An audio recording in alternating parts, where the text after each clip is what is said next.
Welcome to Growth Colony, Australia's B2B podcast. I'm Alex from Xgrowth. Each episode, we bring you B2B founders, CMOs, marketing and sales leaders to find out what makes them successful and what was behind their failures. Or as we like to call them, hard-learned lessons. If you enjoy the episode, please consider giving us a 5-star rating on Apple Podcasts and share the pod with a friend you think could get value out of it. And of course, make sure to join the community Slack channel at growthcolony.org/Slack. That's enough from me though, let's dive right in. Hello everyone, welcome to another episode. I'm Shahin Hoda with Xgrowth, and today I'm talking to Rosh Pillay, Citrix Marketing Lead at Dicadata, about how Rosh and her team are rolling out ABM campaigns at Dicadata, both internally and for their partners, the success they're seeing with these initiatives, and some of the more granular details of the campaigns. On that note, let's dive in. Rosh, thanks for joining us. Thank you so much, Shahin. I am honored to be here, and thank you so much for having me. No, absolute pleasure. I'm super excited. I mean, we're geeks about ABM here, so I'm really looking forward to our chat about it. So let's dive in. You've been doing some ABM campaigns and running ABM. Give us an overview of what these ABM campaigns look like. Okay, sure. So these ABM campaigns, so the account-based marketing campaigns, have really been two-pronged. So we've been running them through our partners at Dicadata and Citrix. And so what we actually do is we work directly with our partners and we work closely with them in developing the messaging and work with yourselves obviously at Xgrowth to do that. And we develop the messaging and the outreach activities to enable them to explore and qualify these opportunities. So we actually have the partner's logo on all the outreach information and their unique value proposition and the key messaging. So we really have them facing the customer. The other way is, as a sole distributor for Citrix, Dica is also tasked with building pipe for our vendor. In fact, that's one of our key objectives, as you know. So on the one hand, we're tasked with doing this, and on the other, we actually are tasked from our partners. Our partners are constantly asking us for good qualified leads. And so with ABM, it actually allows us to manage both of this, where on the one hand, we're building pipe and keeping the vendor happy, which is Citrix.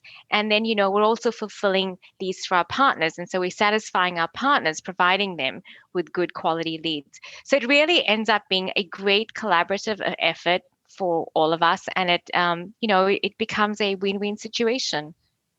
I love it.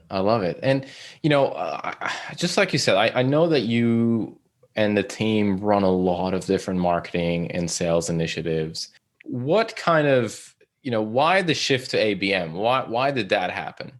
So we have definitely been doing a fair amount of traditional and not so traditional marketing, but I've always been a fan of ABM because I've actually worked with that in the past. So for me, it's, had proven results, and it's now definitely a part of our go-to-market strategy because one of our key objectives is really around demand generation and a big focus on ROI.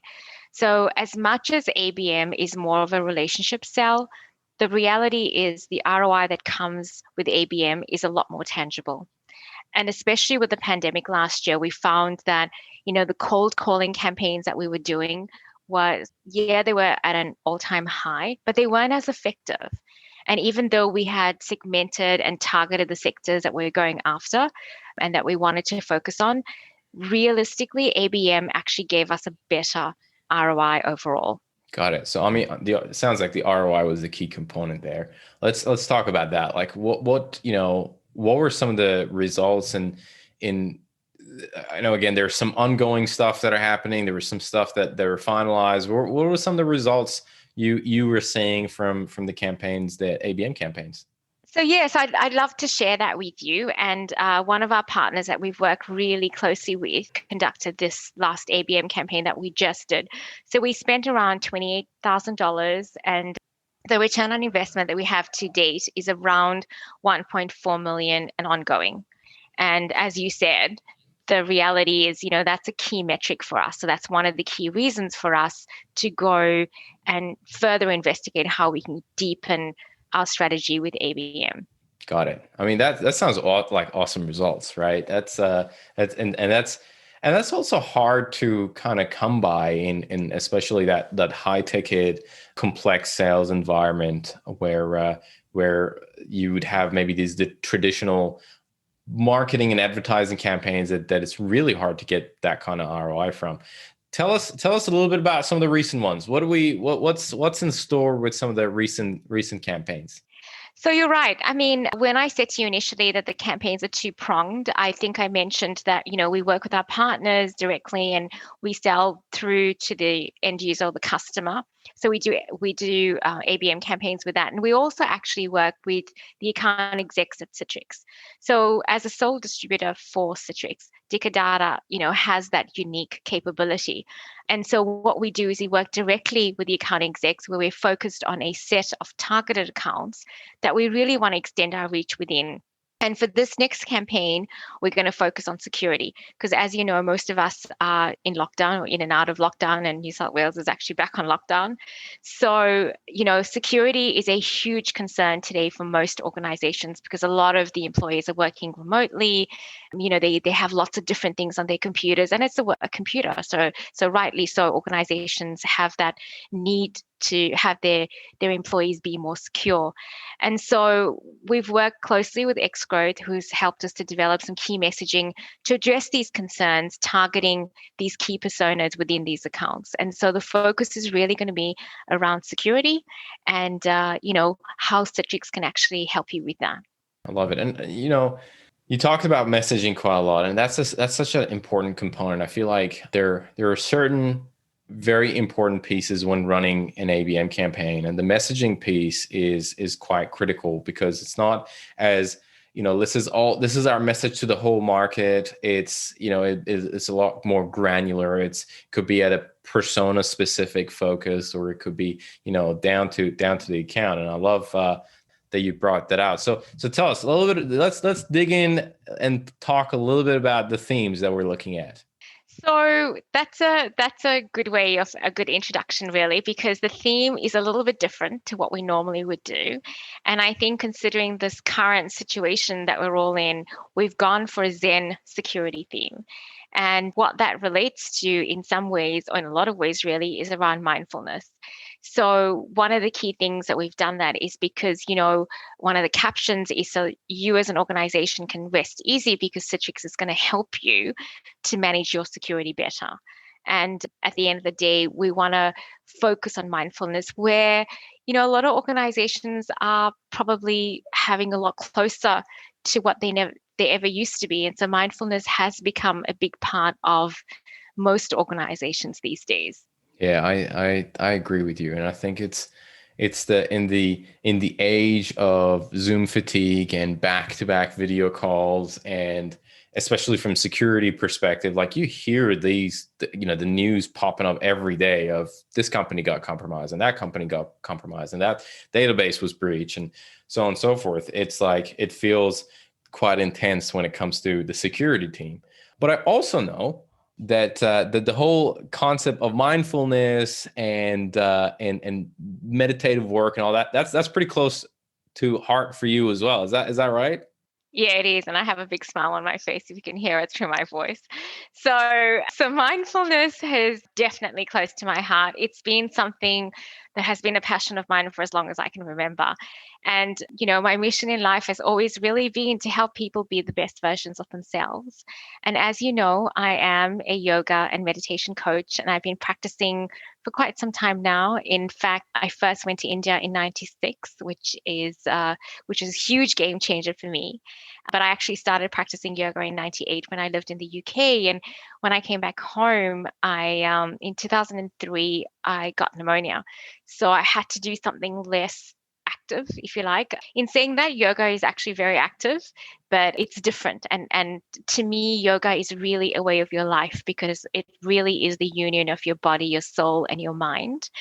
But, one of the key things that I'm grateful for is India has actually probably shared yoga with the rest of the world. And as a teacher, when you are teaching yoga, seeing the transformation within the people that you're teaching, your students, is just truly amazing. And it's a whole other dimension. So, as we mentioned, mindfulness is definitely something close to my heart. But I feel so privileged and grateful to work at Dicker because mindfulness is part of the DNA at Dicker. They've had yoga classes for quite some time.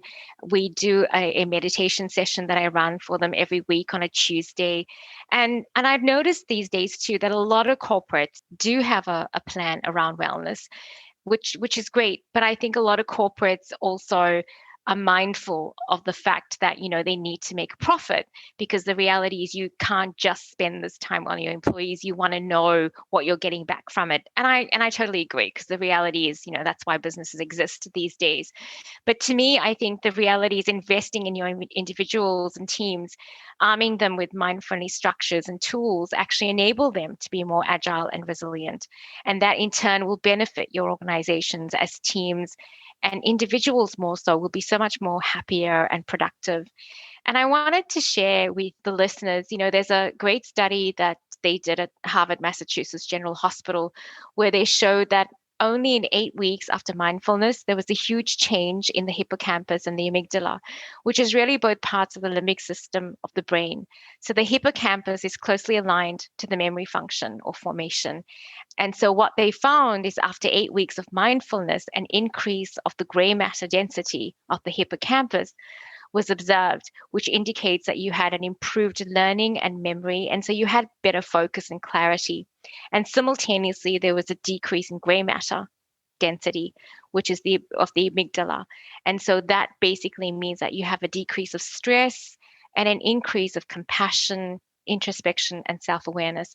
So mindfulness is not really, just about meditating and it's a mind body situation. You're actually, through your breath, you're actually looking after your mind and your body. And mindfulness shouldn't necessarily be something you do in your spare time. It should be something that you do as part of your daily routine.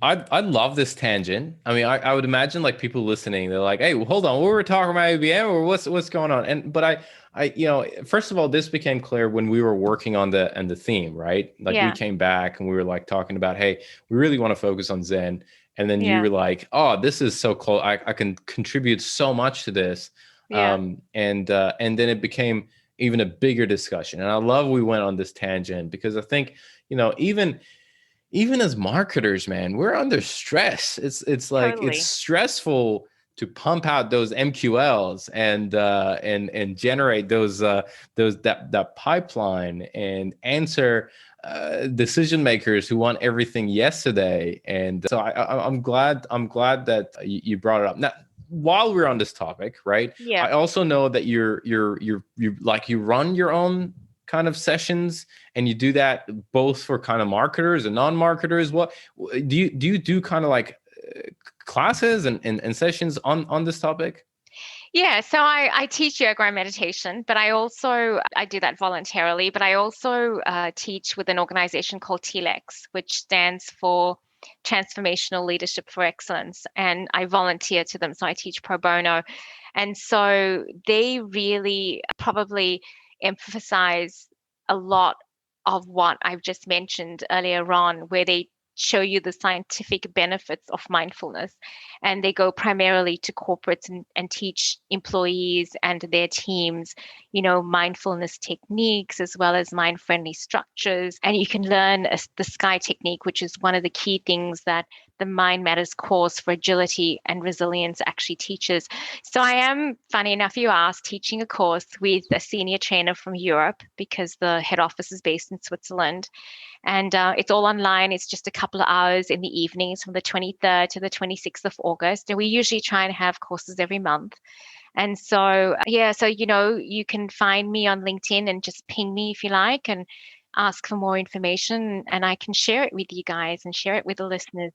I feel like anyone who's interested, there's a wide range of stuff. Anyone who's interested in ABM and marketing and partner marketing and meditation or general interest. And so we'll definitely include your LinkedIn profile in the show notes so that people can find it as well. And I'll reach out and get a link from the the Telex, course yeah. that Telix Yeah, and sure. the course that you talked about as well, and include that in the show notes. So if anyone's interested, again, on any of those topics, whether it's ABM or something else, could definitely reach out and make that happen. Absolutely. I'm happy to talk about ABM and all the value that it's brought to us so far. So yeah, totally. No, that's awesome. All right, I got some rapid fire questions for you before we wrap up, Sure. Rosh. Let's first talk about kind of a resource that you've come across. It could be a book, a blog, a podcast, a talk, whatever it is that really has changed fundamentally has changed your view to whether work or life. So, Shaheen, I've been thinking a lot about this, and I have to say that there's probably no one book or podcast or blog that's probably changed my life or the way I work and live. I think it's a range of all of that. I think it's also more so the people that I've met during my journey and continue to do so. I'm grateful for my parents, my family, my friends, my work, to you guys, to meeting you guys, and, working with X Growth in the team and volunteering. Like volunteering has helped me to grow and teach and has taught me so much, really. And I think, you never stop learning. Like I have 3 nieces and a nephew, all under the age of 6, who I love dearly, and they teach me so much. So constantly learning, just constantly learning. Love it. Love it. Yeah. I mean, it's definitely mutual as well. And thank you very much for that awesome note.